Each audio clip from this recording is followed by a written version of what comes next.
আসসালামু আলাইকুম। আমি আজকে রস জাল দেওয়া রসে মিঠাই রান্না করা দেখাবো। আমি গ্রামে থেকে রস জাল দিয়ে মিঠাই বানাই কিভাবে আমি এটা দেখাবো আজকে।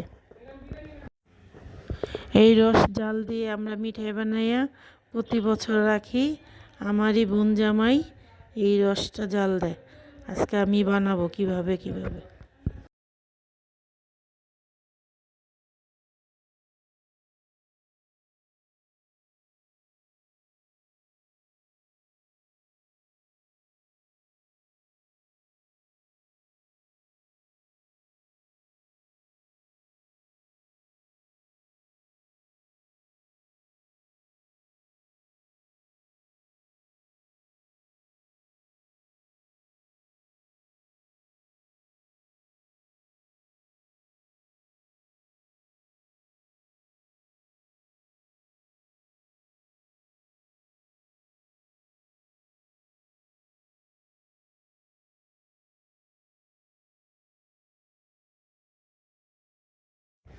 রসটা এনে আগে ছেঁকে নিতে হয়।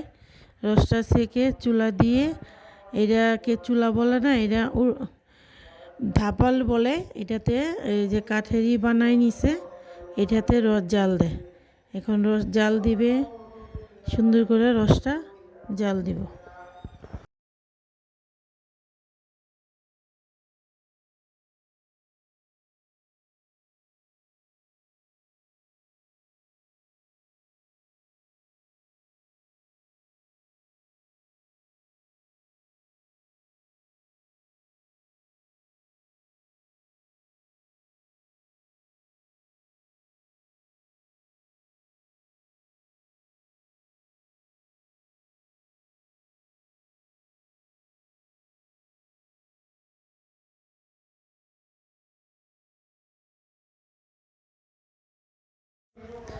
শীতের দিন রস জাল দিয়ে আমরা মিঠাই বানাবো।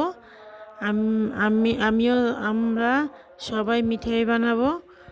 এটাতে এই যে এইটার ভিতরে যেভাবে রসে এই যে লাড়তে সুন্দর করে আমরা দিব না, চিনি দিব না, কিচ্ছু দিব না, শুধু রস দিয়ে মিঠাইটা তৈরি করব। এখন মিঠাইটা হয়ে গেছে কমপ্লিট। রস পাড়তে আবার যাচ্ছে। রস নিয়ে আসলে এটা আমরা চাক্কা বানাবো। এখন এই রস লাগবে। আসসালামু আলাইকুম, আল্লাহ হাফেজ। খেজুরের গুড়ের মিঠাই বানালাম, খেজুরের গুড়ের মিঠাই।